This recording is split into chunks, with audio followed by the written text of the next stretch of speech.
Hi, my name is Jennifer, and I live in Atlanta, Georgia. I have a son, Nathan. He is 11 years old. I first started having concerns about Nathan's differences when he was in first grade, and his teacher called us in for a meeting, and she said, I just feel like something's not right. Like, he's working really hard in class, but we're not seeing any results. And can you work harder with him at home?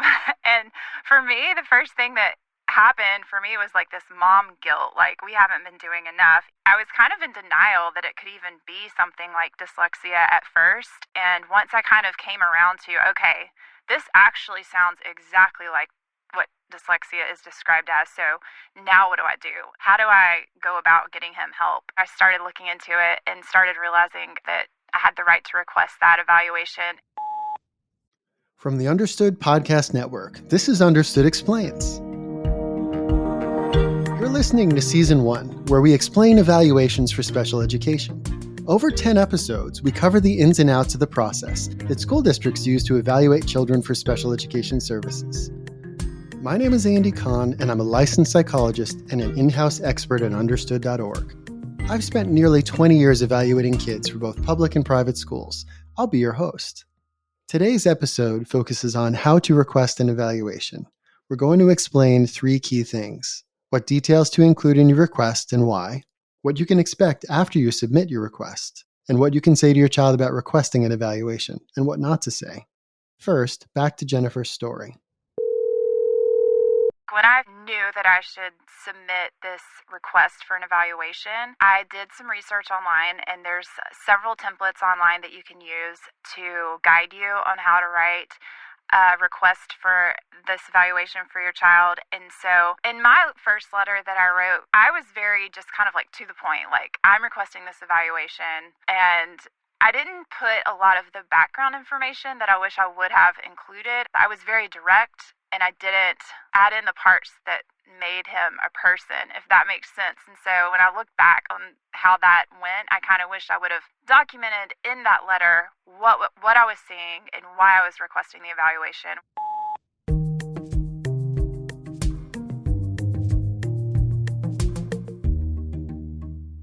What to include in an evaluation request? Now, this is a big question for many parents.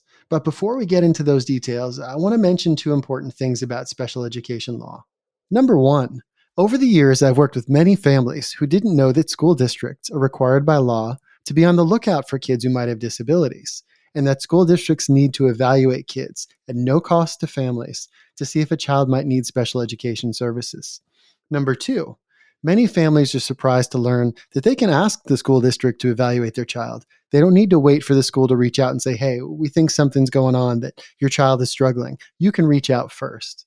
So that's a really important part of special education law, that you can ask your school district to evaluate your child at any time and for any reason. But the way you ask, the details you include, can make a huge difference in helping the school decide how or whether or not to evaluate your child.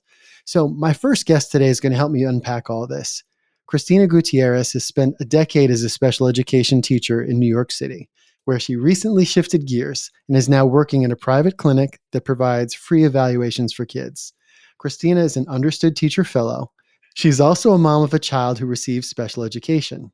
So she knows the evaluation process personally as well as professionally. So Christina, welcome. So glad to have you here today. Thank you for having me. So I understand you worked for many years as a special education teacher, and you also worked for 2 of those years as a school response to intervention coordinator. Can you tell me a little bit about that? Yeah, so a school response to intervention coordinator is a role that's pretty specialized. Response to intervention is a school's attempt at like catching any lagging gaps that may be happening with students and intervening either through extra tutoring in reading or extra tutoring in math to help students thrive. There are levels to it. There are different tiers, what they call tiers to intervening. So your tier 1, just for some understanding, is your classroom, just like your natural classroom that you're in, right? Schools are expected to provide classrooms that try to reach every child in their understanding and in academic content. Your tier 2 is up. As a teacher, I'm noticing this kid is struggling a little bit in his math facts. I'm going to pull him every day for a couple of minutes, maybe 15 or 20 minutes a day, to go over these math facts extra just to see if I can close in on some of that gap. Tier 3 is where a school says, a teacher says, or a parent says, oh, wait a minute, you've tried this, we've tried this, it's not working. Okay, let's intentionally pull a kid out of the classroom environment and provide key instruction in that gap that we're noticing. If it's math facts, if it's reading, if it's writing, whatever the gap is, and then we pre-assess, right? You see where the kid is in the beginning, you intervene, usually 6 to 8 weeks, and then you test the student's ability at the end of that time. If the student has grown, the intervention has worked, we're going to continue that until we can close the gap. In many cases, the intervention doesn't work and you say, wait a minute, we've pulled you 3 times a week for 30 minutes and you're still struggling in this key area. It may be time to refer for an IEP. So IEP stands for an Individualized Education Program, which is the actual document that references all of the services a student may get, including their classification. Cool. So we're talking about general education students here. We just see that there's something that's not going like it needs to go. So we're providing intervention before that process starts. Absolutely. And after a certain amount of time, I can notice that hey, mom, I've tried this many interventions or this many activities with your student. He's still pretty struggling or she is still struggling. I think it's time to refer for special education services. Here's how you would go about doing that. So it sounds like a big part of your job was helping to decide the school if they should reach out to parents and ask to evaluate their child. Have you ever reached out unofficially and said, maybe you should ask the school to do this? Why would you give that advice? Yes, I have. In a lot of the families that I've worked in, primarily urban communities, and a large amount of those students were Black or brown, Black or Latino students in very under-resourced communities. And so there was a connection there in terms of language, in terms of just overall experience. And so parents trusted me a lot. And so a lot of the time they'd ask me I don't know what to do. And at that point, I would say, here's what you can do. And I would explain to them the steps, completely from start to finish. The parent has the right, as their child's primary advocate, to request in writing an evaluation for their student. And then they'd go, but how do I do that? And I'd say, here's how you do it. And in some cases, I would write it. And in New York State in particular, it can be written on anything. It can be written on a napkin. It can be written on a Post-it. If it's in a form of writing, has the student's name, the student's school number or identification number. And then you say, I want my child evaluated because there's a delay in their academic performance, or I'm really concerned about how they're doing in math. Sign your name and have a date on it. And they have to acknowledge that they've received it. And Christina, the reason why it's important to put a date on your letter is because schools have to respond within a certain number of days to let you know if they're going to approve or deny your request. The response time frame, it might be 10 days in some states, it might be 30 days in other states. But the big point is that the school can't leave you hanging forever waiting for a response. The one other thing I want to clarify is that in some states, you don't have to write a letter. You can make an oral request, but it's always, always, always a best practice to submit your request in writing. Listeners, if you go to our show notes, we have a link to state-specific information so you can find out what the time frame is in your state. We also have a link to a template that can help you write a request for an evaluation. Okay, so Christina, let's turn back to writing the letter. What kind of details do you encourage parents to put into these letters? The first is a date.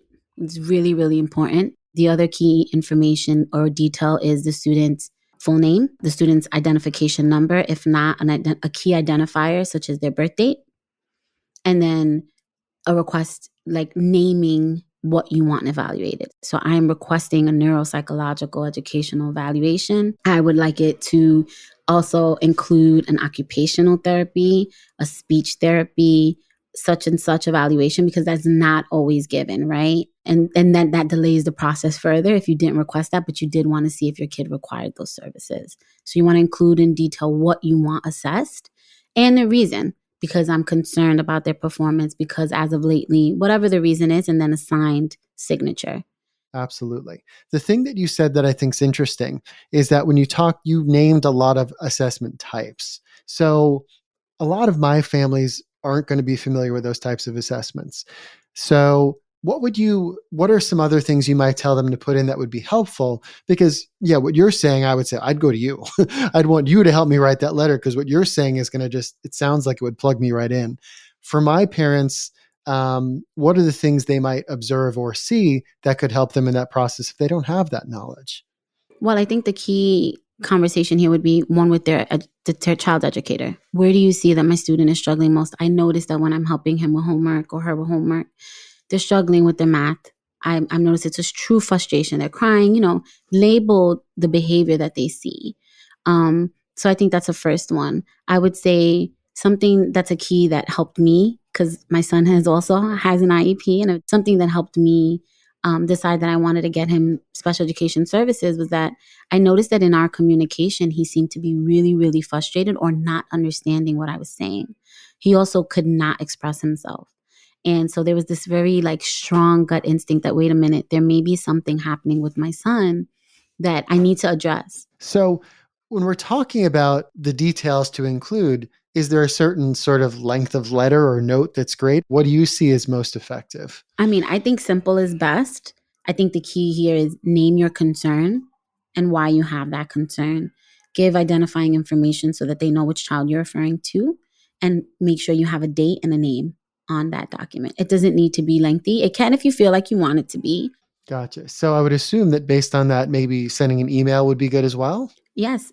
I gotcha. And the theme that I got from you was in terms of keeping it simple. It sounds like maybe a single page letter would be just as good as a long letter, in the sense of let's just get the key points out and put it in writing. Who should the family then give the request to? Where does this go? Who do you send it to? Yes. So in New York City, you give the request to the school psychologist or the guidance counselor, and they will hand it forward. If you don't know who those people are, you can give it to the teacher, and the teacher is responsible for bringing it to the parties that be. Any tips for homeschooled or private school students in terms of doing this process and getting that communication to who? I guess that would be a big question.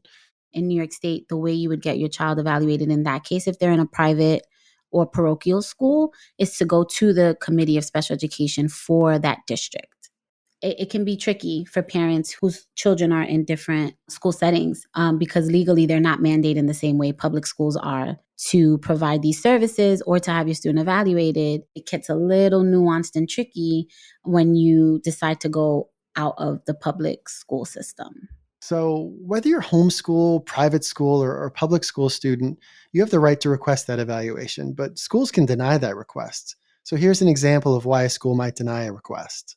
There may be a case where a child has pretty good grades and they seem to be achieving well and making some academic gains, but the parent sees something that doesn't seem right to them. Maybe something seems like it's going on behaviorally, or they're struggling with some anxiety about going to school. And in those situations, the school may deny the request because they don't see the impact. I often, would strongly advise families to appeal that process, to really talk more about that with the school, because it can be so important to gather things like baseline data. Now, what we mean by baseline data is let's get a sense of what they're doing right now academically. Let's get some information. And then if we come back and evaluate them again later, because maybe they're not eligible for a service, to get some certain kinds of support, we may have really important information that can help them in the future. Any other tips for families who are getting ready to submit the request for evaluation? Any other things to keep in mind? I think the tip to keep in mind most is don't let up, right? Like, you are your child's advocate. You are the best person who can speak for your child, even if it's in a language that people at your school don't speak in. You have the right, and you should not let up. And eventually, even if they continue to deny your request, at least there's documented proof that you've been requesting the support. And should a need come later, as you said before, Andy, at least there's documented proof that we've had this anticipation coming. And so here's where we should begin. So I guess there's one last tip I want to sort of talk about just a little bit. And I say this to a lot of the families that I worked with over the years. It's really important to avoid confrontational language. And maybe you can talk what's your experience when parents get confrontational with the school? How has that typically gone for you? I don't recommend confrontation, but I do think that sometimes it happens. And the best way to talk a parent through that is to say, here are your rights moving forward, because most people are going to get confrontational if they feel like their rights are being impacted, or I'm not being heard, or I'm not being received. And it's touchy. It's my child you're talking about, right? Yeah, I think for me, when I've had conversations within schools, especially with my younger students, is to say to families, this is a lengthy relationship. This is a relationship that's going to go on for many years. And being really aware of how that communication goes can set you up for more future success.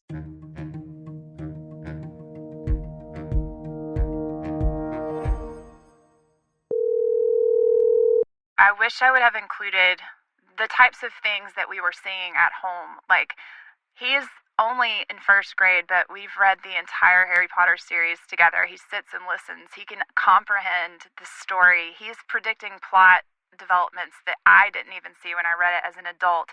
And he's so young. He's so smart. But when he's reading, he's missing words like he and said and these little words of, if. They're supposed to be the easier words, that he's missing these things. And so something's just not right. We're working so hard at home with sight words, and he's just not making the progress that I would expect him to make based on how smart I know that he is.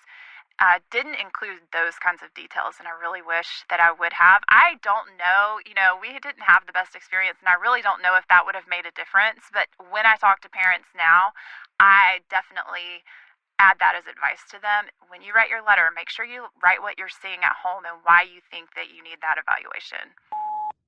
So we've been talking about what to say to your child's school, about why you want your child to be evaluated. But what can you say to your child about requesting an evaluation? My next guest is an expert on talking to your child, Amanda Morin, the co-host of Understood's In It podcast. Hi, Andy. I think so much of this, for us having been in schools for so many years, is really trying to help parents talk to their kids about the request process. What do you think is the best information to share with your child about that process? Absolutely.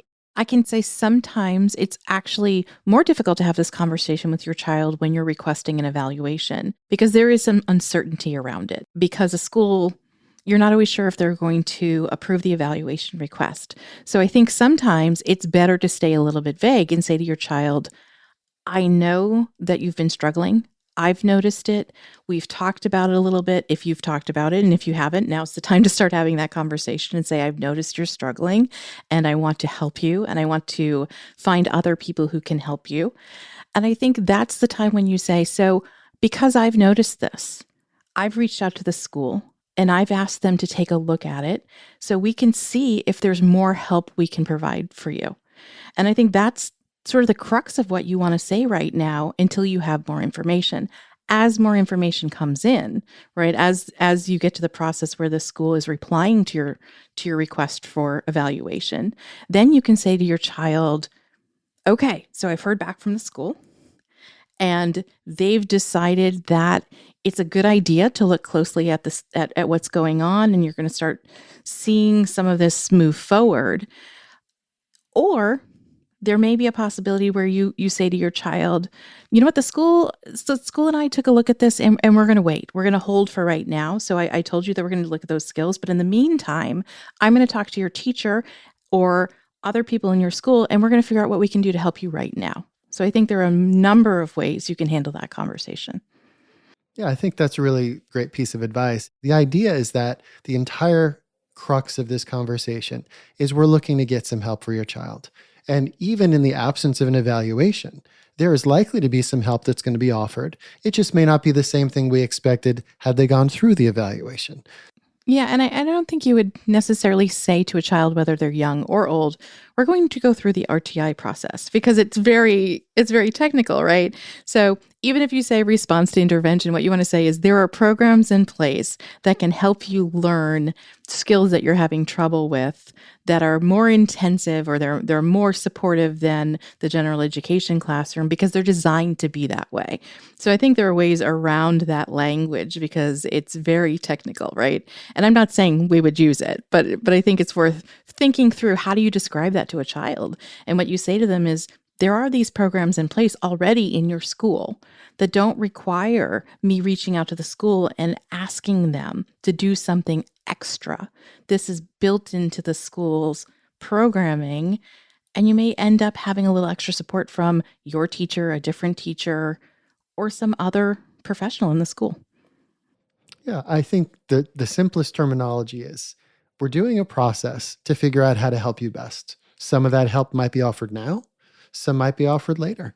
So the idea around this is we really just want to be aware of what this process feels like and at least giving them an idea of what to expect while we're going through it. So I think that's really, really important. I love how you put that, because I think it's what you're saying really resonates with me, is the idea of making sure we're keeping kids in the loop. And that's what this is all about, is keeping kids in the loop so they're not surprised when something new comes their way.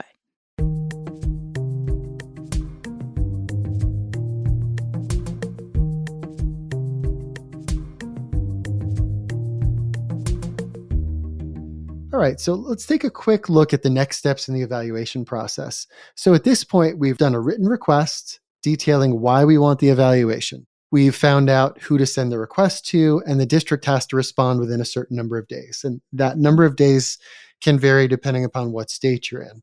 So if your school district says, yes, we'll evaluate your child, the next step is to formally give your consent, to say that you agree in writing, and then help the school develop the evaluation plan. We'll do the evaluation plan in the next episode of Understood Explained, so stay tuned for that. If the school district says, no, we're denying your request, the next step is to make sure you understand why the school denied it. Then you can decide whether you want to wait and see how things go, or you want to pursue some dispute resolution options and push forward to try to get that assessment. Families whose requests get denied may want to listen to episode 3, where we talk all about your evaluation rights. Also in episode 8, we talk about private evaluations, including something called the independent education evaluation that the school district has to pay for. If there's one thing to take away from this discussion, it's that you can ask your school district to evaluate your child at any time. But the concerns you include in your request can make a big difference in what happens next. As always, remember that as a parent, you are the first and best expert on your child. You've been listening to Season 1 of Understood Explains from the Understood Podcast Network. If you want to learn more about the topics we covered today, check out the show notes for this episode. We include more resources as well as links to anything we've mentioned in the episode. And now, just as a reminder of who we're doing all this for, I'm going to turn it over to Lucy to read our credits. Take it away, Lucy. Understood Explains is produced by Julie Raw and Cody Nelson, who also did the sound design for the show. Brianna Berry is our production director. Andrew Lee is our editorial lead. Our theme music was written by Justin D. Wright, who also mixes the show. For the Understood Podcast Network, Laura Key is our editorial director, Scott Koshier is our creative director, and Seth Melnick is our executive producer. A very special thanks to Amanda Morin and all the other parents and experts who helped us make this show. Thanks for listening, and see you next time.